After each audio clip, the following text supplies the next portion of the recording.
og sæl, þetta þátturinn milli himins og jarðar. Í dag ætlum við að tala sorgina vegna barnsmissis. Ég vil segja ég njóti þeirra forréttinda sem prestur að fá að fylgja fólki eftir í sorg og í sorgarúrvinnslu. Og eitt af því sem ég hef fengið vera þáttakandi í kirkjunni minni hópastarf með foreldrum sem hafa misst börnin sín. Og hér hjá mér í dag eru nokkrar mæður úr þeim hóp sem voru tilbúnar að koma og aðeins að deila með okkur reynslu sinni, hvað hefur gagnast þeim, hvernig þeirra ganga hefur svona verið í grófum dráttum, hvað það hefur gefið þeim að vera í slíku starfi, vera í hópastarfi og deila reynslu, og við ætlum bara svona að ræða ýmislegt varðandi þá sáru reynslu að missa barnið sitt. Og hér eru þær komnar til mín Inga Vala, Emma, Guðfinna og Elín Björg, og velkomnar í þáttinn, vinkonur mínar. Ég náttúrulega bara heiðarlega með það, ég ætla að þekka ykkur allar og við erum ekkert að setja neitt á svið fyrir áhorfendur með það við höfum verið samferða og erum í tengslum, þannig að við þekkjumst. Mér langar að byrja á því að biðja ykkur, kæru konur, ef þið verið svo vænar, að segja áhorfendum frá ykkar barni sem að þið mistuð, hvað það var gamalt og hvernig það kvaddi þennan heim. Dóttir mín, hún hét Tinna Ingólfsdóttir. Hún átti eftir nokkra vikur í 22 ára. Hún dó í maí 2014. Hún var bráðkvödd heima. Hún hafði komið norður til þess að passa börnin okkar meðan við skruppum aðeins til útlanda, hjónin. En hún sem sagt dó heima. Og Emma, myndið þú vilja taka við? Já. Ég mamma Splengs, Mikaels Bogasonar, sem við vorum lentum í sviptivindum og bíllinn fór út af og tók marga veltur og hann lést í bílveltunni og ég horfði á hann deyja. Hann átti afmæli 19. febrúar og deyr 1. mars. Rétt eftir 12 ára afmæli sitt. Já. Og Guðfinna.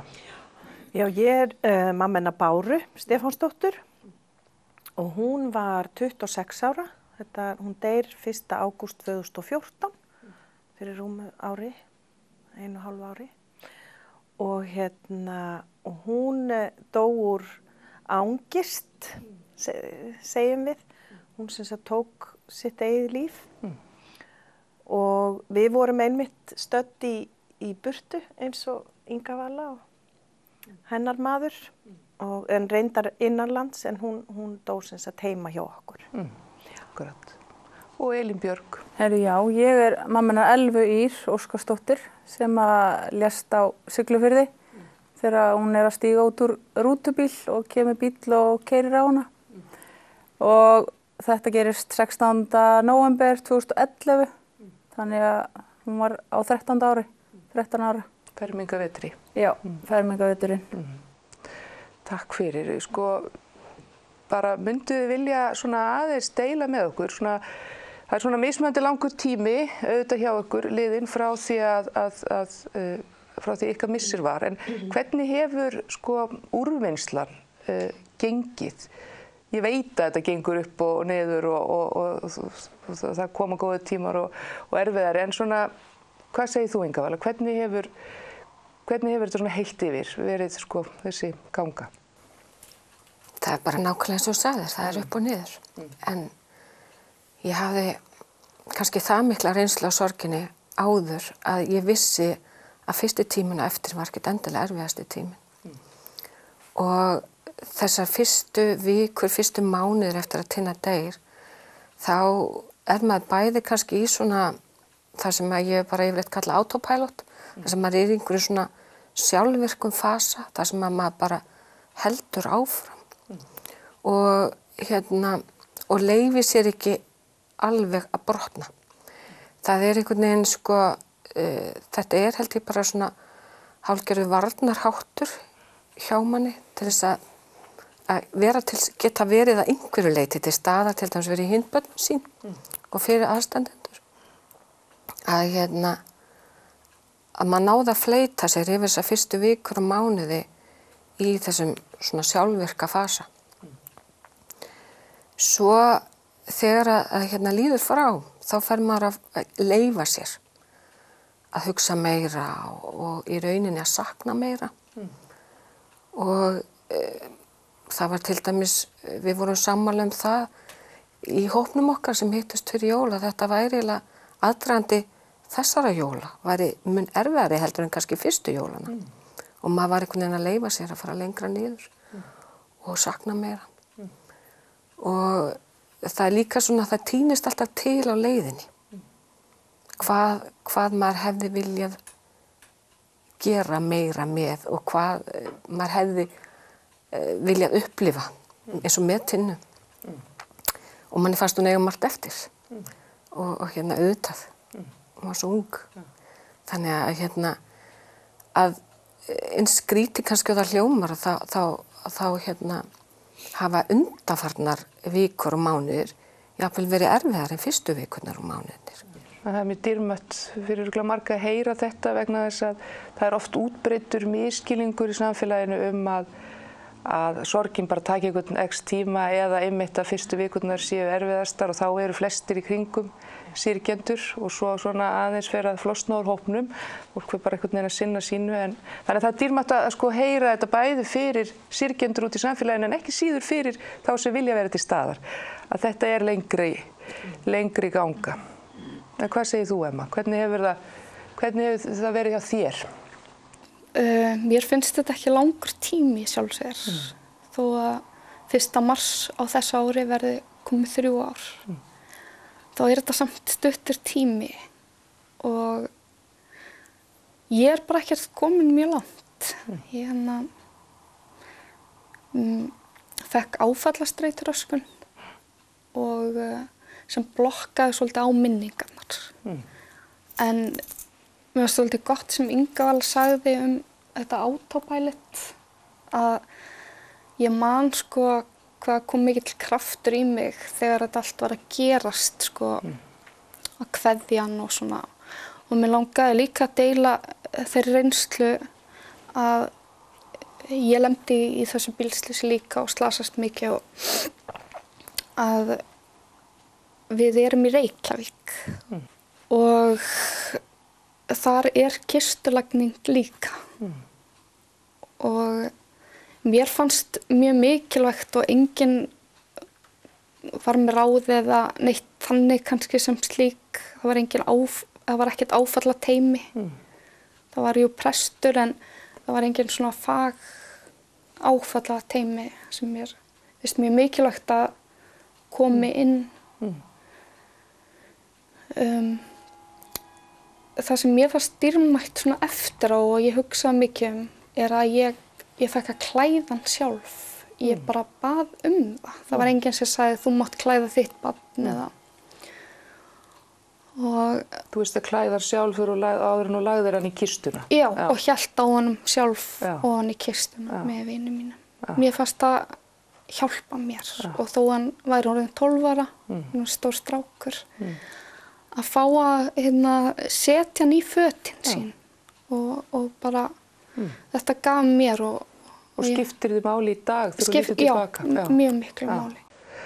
En hvað segir þú, Guðfinna? Hvernig hefur þér og ykkur gengið að vinna úr ykkar sorg? Það er náttúrulega bara sama saga eins og bæði hjá Ingu og hefur komið fram hjá Ingu og Emmu að þetta er náttúrulega svona rússíbanareið eiginlega. Og ég var einmitt að segja þeim rétt áðan að í gær til dæmis átti ég alveg hræðilegan dag. Og þeir koma og þeir verða bara að fá að koma vegna þess að það er svona með sorgina að það er ekkert hægt að hraðspóla og það er ekkert heldur hægt að ýta pásu. Og mér fannst sko það náttúrulega verandi í burtu þegar við fáum fregnirnar af látin hennar var mjög erfitt, en sem betur fer þá voru við með góðu fólki, bróðir minn og mákarna voru með okkur hjónunum og yngsta dóttir okkar með líka. Og þau kom okkur heim og svo einhvern veginn voru við bara, það var rosalega mikið utanumhald utanum okkur og svona þessar fyrstu vikur þá það einmitt þessi sjálfstjórn eða gerist bara eitthvað í dofanum og og við einmitt aftur á móti fengum boðum áfallahjálp eða semst aðstoð frá teymi sem í tengslum við Sjúkrahúsið á Akureyri. En það eiginlega var bara algjörlega óvart sem að við komumst að því að það var til staðar. Og það eitthvað sem ég er búin að vera svolítið hugsi eftir á. Já. Og Af því að fyrirgeða því fólk hefur náttúrulega ekki mikið frumkvæði í þessum kringumstæðum. Nei. En það var bara að þegar við förum sem sagt og til hennar strax sama kvöld og við komum í bæinn og förum upp í Höfðakapellu, öll fjölskyldan saman og þá fann ég bara á leiðinni heim þaðan að sem sagt við stoppuðum niður á bráðamóttöku því ég fann að ég yrði að fá eitthvað til þess að sofa af. Og þar í rauninni það hjúkrunarfræðingur sem að biður okkur aðeins að koma inn og tala við sig og segir okkur frá þessu, þannig að þá fór boltinn að rúlla. Já. En að sama skapi, og það var mjög gott á margan hátt, sú aðstoð, og en hún nær bara svo langt sem hún nær, þetta svona rétt á fyrstu skrefunum, en eins og Inga Vala segir, þetta einhvern veginn aðstoð sem þyrfti síðan að vera boðið upp á aftur. Þegar fer svona aðeins að bráa fólki. Þegar sko einmitt þessi sjálfstýring svona fer að fara af og maður komin inn í hversdaginn, að þá einmitt sko kemur allt þetta sem að allar hugsanirnar sko, hvað maður óskaði þess, hvað mér finnst veröldin fátækari, að Bára ekki hérna og að deila öllu með sér og líka þetta að upplifa allt með henni sem ég átti eftir að gera og við áttum eftir að gera. Og syrgja það, því það ekki bara verið að syrgja það sem að maður hefur misst, heldur líka það sem að maður fær ekki. Nákvæmlega. Og það líka held ég sko upp á einmitt önnur börn í fjölskyldunni, við eigum 3 aðrar dætur og það ekki síður þar. Þær voru allar á unglingsaldri og ég er búin að fá að vita síðan að það nefnilega svo algengt hjá unglingum að þau bara loka á fyrst og svo það eiginlega ekki fyrir en kannski töluverðu seinna sem að þau geta farið yfir höfuð að vinna úr hlutunum. Já. Hvað segir þú, Elín Björg? Varðandi bara þessa... Já, bara svona hvernig þessi tími frá því að Elva lést, hvernig hefur gengið að vinna úr sorginni og vinna með hana? Sko, í raun og veru bara þurftu við að þetta náttúrulega var svakalega mikið slys sem verður þarna. Það var ekki bara það að Elva lést í þessu slysi, heldur vera 2 skólasysturina líka fyrir bílnum. Þannig að það kom áfallateymi til Siglufjarðar og fór í raun og veru inn í skólana og annað og en við þurftum að leita okkur að allri aðstoð, sko. Þú veist, á svona litlum stað og þá þarftu náttúrulega að leita aðstoðinni, en við fengum hana hérna frá Akureyri og svo sóttu við raun og veru bara í að koma og hitta prestana og fá aðstoð við þessa miklu sáru, þú veist, tilfinningu. Þannig að þessa sorg sem bara, hún eiginlega, þannig að, en við náttúrulega eigum 2 stráka sem að ég bara varð að vera til staðar og ég hef náttúrulega alltaf lifað með jákvæðu hugafari. Og í raun og veru bara þakka fyrir það sem að þetta var mjög erfitt að bara horfa eftir við horfðum á hann að deyja, sko. Þannig að þetta var bara fyrir utan húsið þetta var fyrir utan heimili okkar, já. Og fylgdum sjúkrabílnum inn á Akureyri og þetta var náttúrulega bara eins og maður var staddur í einhverju bíómynd þegar þetta slys verður, sko. Þannig að svo óraunverulegt. Já, þetta var svo óraunverulegt. Það var heil rúta af skólabörnum bara öskrandi, sko. Þetta var eins og við værum stödd í bíómynd. Það var þannig. Þannig að margir slasaðir, eða þær 3 slasaðar og hann ætlaði alveg dáinn, sko. Það var ekki takt að gera neitt fyrir hann, sko. Þannig að við raun og veru, við höfum haldið áfram að búa á Siglufirði. Þú veist, það var náttúrulega fyrst í huganum kom að flytja og bara fara. En okkur var ráðlagt að, þú veist, taka bara eitt skrif einu og hann að vinna okkur bara, og við höfum gert það og okkur líður vel heima og búum ennþá á þessum stað. Þannig að við gætum bara ekki hugsað okkur að búa á öðrum stað. Þannig að við svo sem, við höfum bara... Þannig að þarna leið ákveðin tími, sko, það var alveg pólun á þeirri stefnu að fara að flytja frá Siglufirði.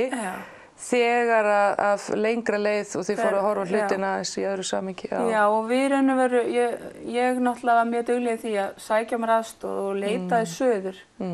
Og þar hitti ég Anna Lenurós, prest, og þar förum við inn í svona hópa eins og við erum búin að vera að vinna með hér. Og það í raun og veru svona hjálpaði okkur hjónunum mjög mikið.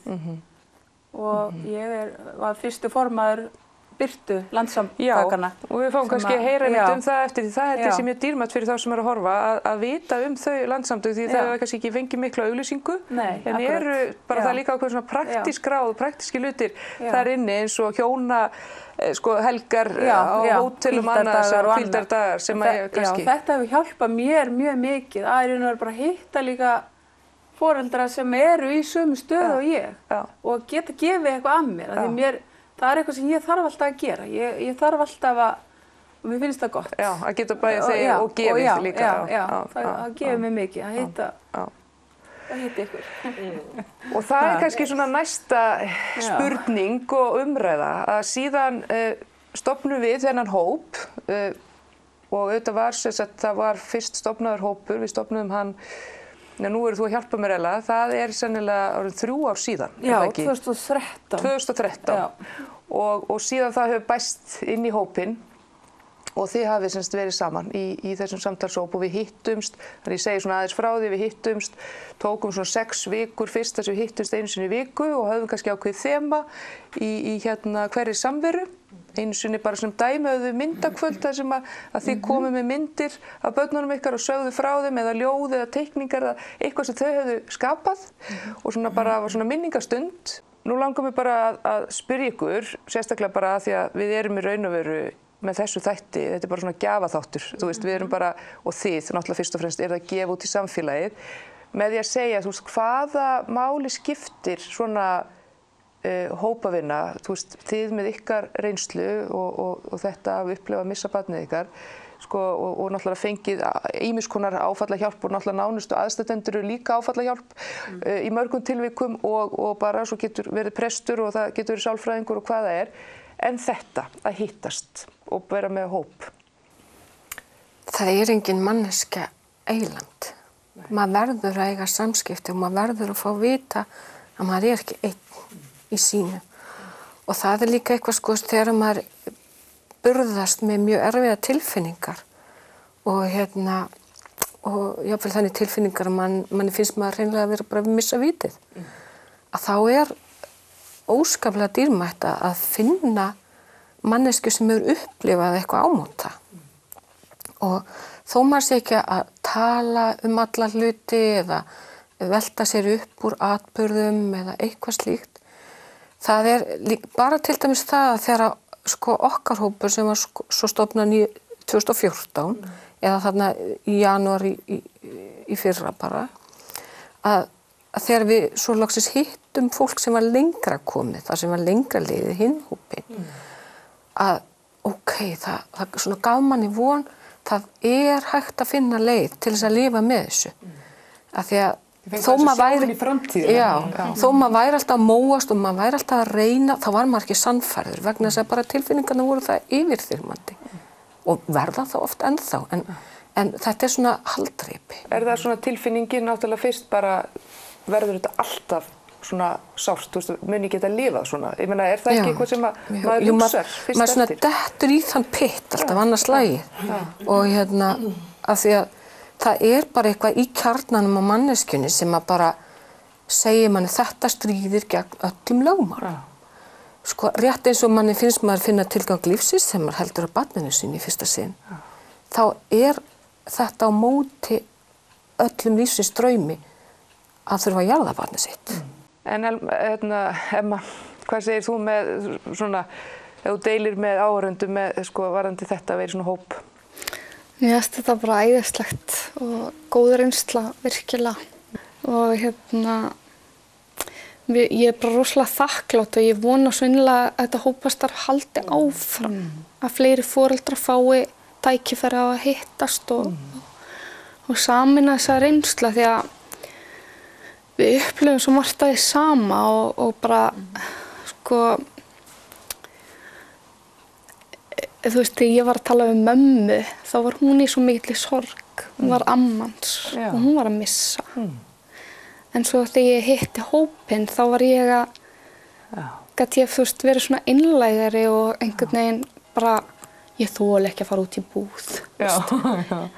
Og bara svona alls konar svona hversdagslegt sem ég var að glíma við, sem ég gat rætt og opna fyrir.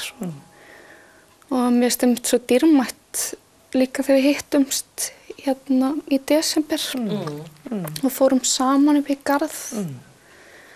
Það hjálpaði mér mikið. Fórum og vitjuðum leiðana, kveiktum á kertum og hafðum stundu hvert leiði. Það var ótrúlega dýrmætt. Ég segi nú fyrir mig sem í mínu hlutverki í þessum hópi að það eru mjög merkilegar og dýrmættar stundir og algjör, og ég veit að fólki kannski skrítið að heyra það frá mér en þar hef ég oft fundið Jesúbarnið fyrir jólin. Það er akkurat í þessum stundum með ykkur vegna þess að kærleikurinn er náttúrulega alltumlíkjandi og hann er svo sannur þarna það er bara, hann er alveg þarna bara í frumútgáfu Mér finnst bara svo gott einmitt þannig á þessari stund að vera ekki einn. Að vera að fara með þó að ég óski engum að missa barnið sitt. Þó að hafa þú veist, þennan skilning og þennan skilning án orða oft hjá okkur sem ég skynja hann bara er. Það er nefnilega ofta ekkert einmitt það sem við erum að tala um eða segja heldur nærveran, nándin og samkenndin án orða. Já. En hvað segir þú Guðfinna svona með svona hópastarf? Þetta hefur algjörlega skipt sköpum fyrir okkur hjónin að vera tilheyra þessum stórkostlega hóp. Fyrst vorum við náttúrulega bara litli hópurinn, þrennir foreldrar og og svo þegar að leiðundi loka þessum 6 skiptum þá fengum við að hitta gamla hópinn og og eins og Inga sagði, þá gerðist einmitt eitthvað líka að upplifa og hitta, þau voru lengra komin og Sumir voru bara með galsagang og skella hlæjandi. Já, og það var nú svo sem oft búið að skella upp úr hjá okkur, Það er engin ládeyða á fundunum hjá okkur, Nei. Og það er það sem að einmitt mér finnst líka að standa bara almennt upp úr að maður þarf að læra að lifa algjörlega upp á nýtt. Þetta er alveg eins og einhver sem einmitt slasast alvarlega og þarf að læra að ganga upp á nýtt eða eitthvað. Við þurfum að læra að ganga. Lífið verður aldrei eins. Það verður aldrei eins. Nei, en það getur aftur orðið gott ef það verður aldrei eins. Nei, og það er ég man einmitt eftir því og ég einmitt talaði um það á einhvernum fundinum okkar að það var bara nokkrum dögum eftir að Bára dó þá allt í einu helltist yfir mig svona ólýsanleg angist og bara panikk yfir því hvernig ætlum við að geta haft að þannig að hún lifi áfram með okkur. Þá bara fannst mér einhvern veginn bara óttinn við að hún myndi gleymast. Óttinn við að hún myndi gleymast. En Ella, hvað segir þú? Já, ég bara náttúrulega, það er bara alveg ómetanlegt að hafa þessa stuðningshópa. Og ég í raun og veru kynntist í fyrst þannig að ég fór bara strax í janúar 2012, bara 11 degir í nóvember, þá dríf ég mig söður í hópavinu. Bara koma svo, bara drífa þig áfram bara. Og það var náttúrulega mjög erfitt. En það var, ég fann það mitt þá var ég svo stutt liðið frá hennar andláti. En það hjálpaði okkur hjónunum rosalega mikið og í raun og veru hefur bara styrkt okkar samband. Allt góð áhrif ykkar hjónaband. Já, og maður kostir og gallar við, þú veist, maður er alltaf að reyna að hugsa allt jákvætt, sko. Já. En það er raun og búið styrkja okkur, sko, sem hjón. Já. En þessi hópavinna sem við höfum verið í svo hér í þessi 3 eða 2,5 ár, þetta er náttúrulega bara gríðarlega mikilvægt. Og ég sko gef mér mjög mikið og ég fæ mig og ég get líka gefið frá mér. Já, þar færðu líka að gera það sem skiptir þig máli. Og mér finnst það gott. Mér finnst gott að geta sagt, að gefa reynsluna og ráðlagt fólki þá líka. Og við hefum stofnum hana, Birtu, eins og ég var að segja, það eru landsamtök. Þið eru með Nælu, þú og Guðfinna, Birtu Næluna. Birtu Næluna. Segðu okkur aðeins örlítið frá því. Já, hún Lena Rós í raun og veru sérst svona, hvað segir maður? Var einn af stofnendur þess, já. Og ég hérna var fyrst formaður og hún lagði mikið áherslu á landsbyggðina og reyna að búa. Og þetta var fyrir sem sagt fólk sem hafði bara mist börnin sín á öllu landinu, sko. Já, börn og ungmenni. Börn og ungmenni, já. Og hérna, og við erum sérst, það er svona, samtökin er alltaf að vera stærri og stærri og við erum að stækka. Þannig að hérna, það er hægt að sjá allar upplýsingar Birtu á Facebook síðu sem Birta er með þar, bara undir Birta Landssamtök. Og þar er þetta að fá svona upplýsingar samtökin og hvað við erum að gera. Já. En kæru konur, við getum ekki haft þáttinn lengri þó svo að ég myndi náttúrulega gjarnan vilja það því þið hafið á svo miklu að miðla. En bara ástarþakkir fyrir að koma og gefa af ykkur með þessum hættu. Ég veit það, ég er sannfærð það að það er fólk út í samfélaginu og horfa á hana þátt sem að mun hafa mikið gagnaði og jafnvel fá mikinn styrk frá ykkur og ykkar orðum. Takk. Og við kveðjum héðan og sjáumst í næstu viku.